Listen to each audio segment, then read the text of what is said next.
Okay, so welcome back. We're about to start the final set of 3 presentations for the day, followed by the big giveaway for today, the RISC-V desk mats, which everyone seems to be very interested in.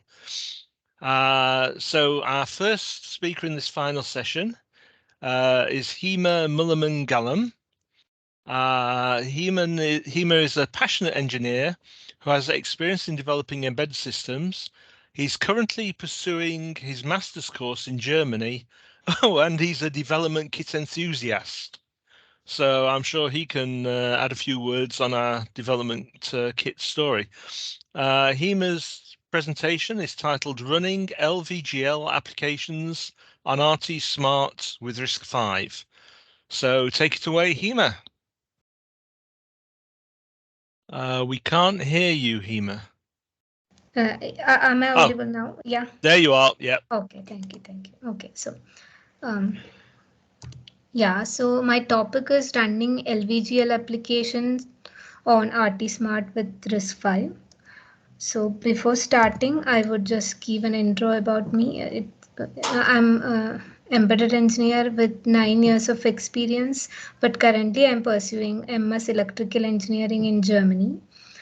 So I got a chance to do a mentorship program organized by Linux Foundation, and I got a chance to work with RT-Smart related to this mentorship program.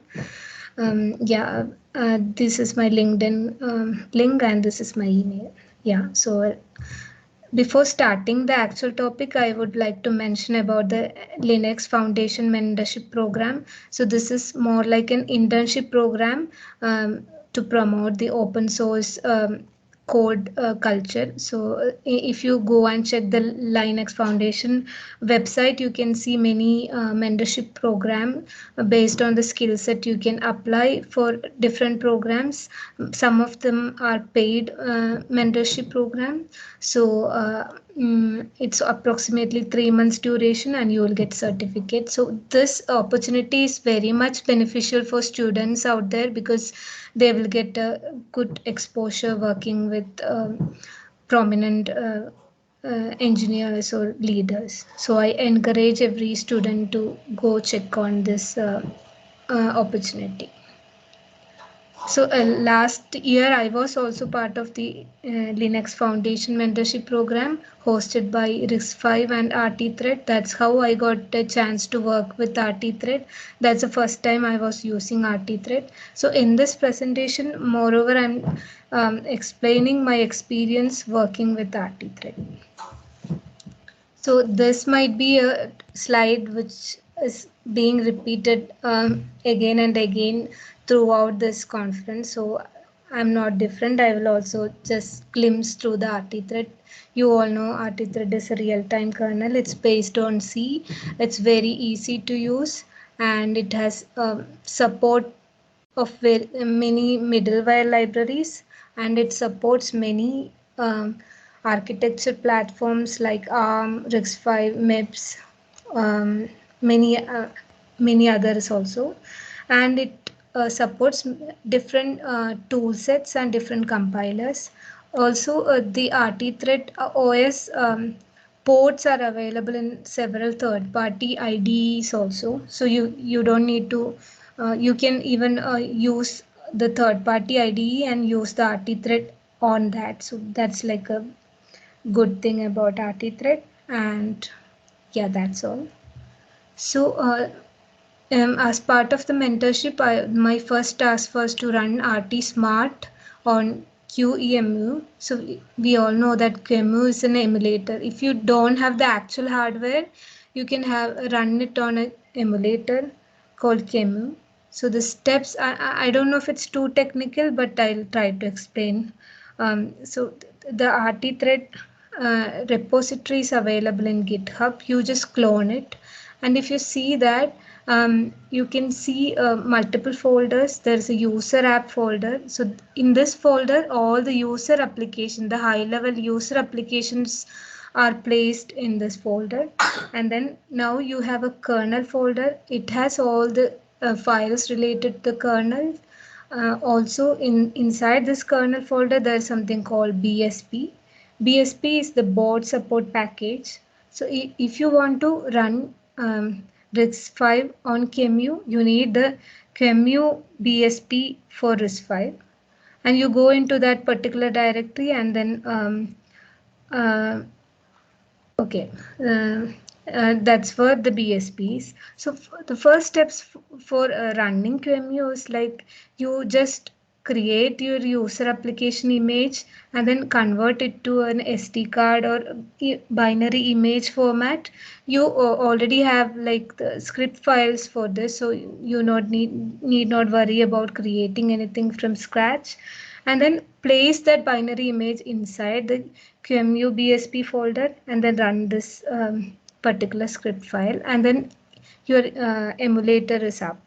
Um, that's all, and then there you can see all your user application binaries and you can run. If it's a hello world application, it will be available there and you just run it hello world and then you will get the output. So this was the first task. Okay, next I'll come to the RISC-V. Many of the audience know about RISC-V already. It's reduced instruction set computing.